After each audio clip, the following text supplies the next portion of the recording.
Hey, what's up, everybody? Welcome to more Battlefield. And today we're talking about Battlefield 1 in particular, and we're talking about realism, we're talking about historical accuracy, you know, the things and the choices that DICE had to make in order for Battlefield 1 to happen. Now, I played the game a couple of weeks back at EA Play, and I loved it. I mean, I absolutely loved the gunplay, I love the sounds of the game, the little click that makes it when you're almost out of ammo in your magazine, the weapons, the environment, the sort of the sounds, you know, basically the whole thing. I loved it, and I only played it for about half an hour. Now, there is sort of rumor about a closed alpha sort of happening in the next couple of weeks. This week, next week, or the week after at some point. So once I hear back from this rumor that's going to happen, then I'll let you know. I've tweeted Vince, who's the community manager, and hopefully he'll get back to me, and I'll let you know if that's going to be a thing or not. But let's get back to the actual topic of the day, and that's going to be historical accuracy and realism and things like that that DICE had to do to sort of make this game happen. Now, let's just face facts here for a second. The reason why this game is being made is for it to sell. You know, it has to sell in order for the company to move forward, and it has to sell, and it has to work in an environment where everybody wants to sort of pick up a game and just play it and be able to get a few kills and just have fun with it. Now, it doesn't really make sense for you to sort of make a game with bolt-action weapons and Lee Enfields and so many other things and so many other weapons that were used in World War One, where it's going to take you forever to get used to those weapons and the iron sights and recoil and realism and things like that. You know, it's just going to make it so much harder for somebody to sort of pick up and play. Now, since Battlefield has gotten more popular in the past couple of years, since Battlefield 3, a lot of people have joined the franchise, and a lot of people are playing the game, and I think DICE were a little bit afraid of that, you know, thinking, well, since everybody's used to flying MAVs and drones and lock-on weapons and things like that, automatic weapons, we can't really go and do what we did in 1942 and 1943. For me, it would have been perfectly fine, since I played those games, and I still play plenty of games that are sort of based around skill and based around sort of iron sights and based around that sort of thing. I mean, I play Verdun, I play Heroes and Generals, you know, there's a lot of Red Orchestra and plenty of other games that you can mention. But those games are a little bit more realistic, you know, they're making it sort of harder for you to sort of do stuff. And I think that's one of the reasons why they were afraid of not sort of doing that, because it's just going to make it harder. While Verdun, Heroes and Generals, and Red Orchestra and stuff like that, they're fun games, they don't really have, you know, the hundreds of thousands and millions of fans that a Battlefield game would have. You know, it's a sort of specialized niche market where a few people play it, they enjoy that sort of stuff, and I'm one of them. I still enjoy it. I mean, I still play, even though I don't really post a lot of Heroes and Generals, I just play the game because I sort of like the sort of feel of it, and I love the sort of thing about it. Now, let's face facts for a second here and talk about sort of the weapons and talk about sort of the vehicles and stuff like that that we saw in Battlefield 1. Now, I covered this in a previous video and talked about the tanks that we saw in the gameplay. Now, the actual tank, you know, the Mark IV did a 3.7 miles an hour, and he had a crew of 8, and that was pretty much it. The ones that we actually saw in the multiplayer gameplay, they're kind of flying tanks, you know, they're much more sort of tuned up version of that tank. And the reason why you'd have that is you'd have it just because it works in a multiplayer game, otherwise it wouldn't really work.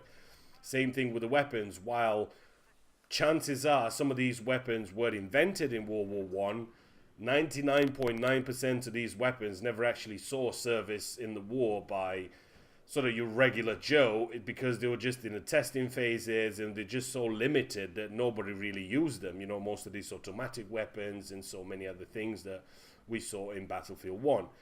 Now, do you really think that that does really sort of make the game less what it could have been? Personally, like I said, I played 1942 and 1943.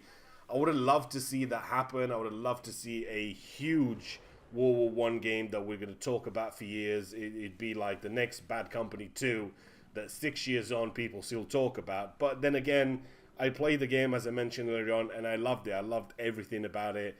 We just, the next thing that we wait is just for the actual beta, so everybody plays it, and then we can sort of decide if everybody loves it or not. Now, chances are there's going to be servers where realism is going to be a thing, that you can only use sort of certain weapons with bolt action only, and you can only use sort of Lee Enfield or Car 98 or whatever, certain things where there's going to be servers where realism and things like that is going to be a feature. And I'm looking forward to those servers, I really am, because that's something that I'm sort of always been a fan of. But then again, does it really matter that Battlefield 1 is not realistic? Does it really matter that it's not historically accurate? Does it really matter that it's not a World War One sim?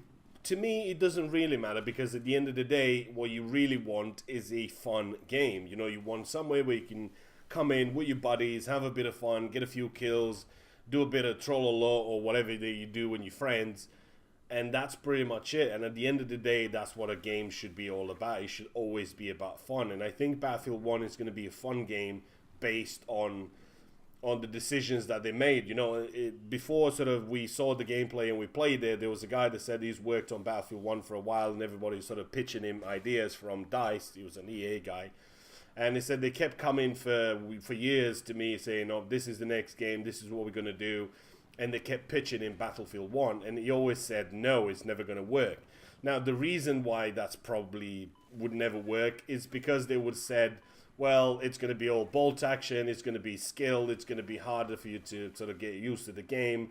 And that's probably one of the reasons why he said no to the game, while this time around thinking, well, hold on, we can use prototype weapons, you can use certain things that didn't quite actually happen as they happened in the war, we can just sort of make it sort of work, if you know what I mean. So at the end of the day, that's kind of what the sort of feedback I'm looking for today from you as a Battlefield fan or a player or somebody that's been in the franchise for a little while. Not everybody's been there since day one, but still, you've been playing Battlefield for a couple of years now, so you'll just have to let me know what you think. Do you think it's going to make a difference that it's not going to be very realistic and it's not historically accurate?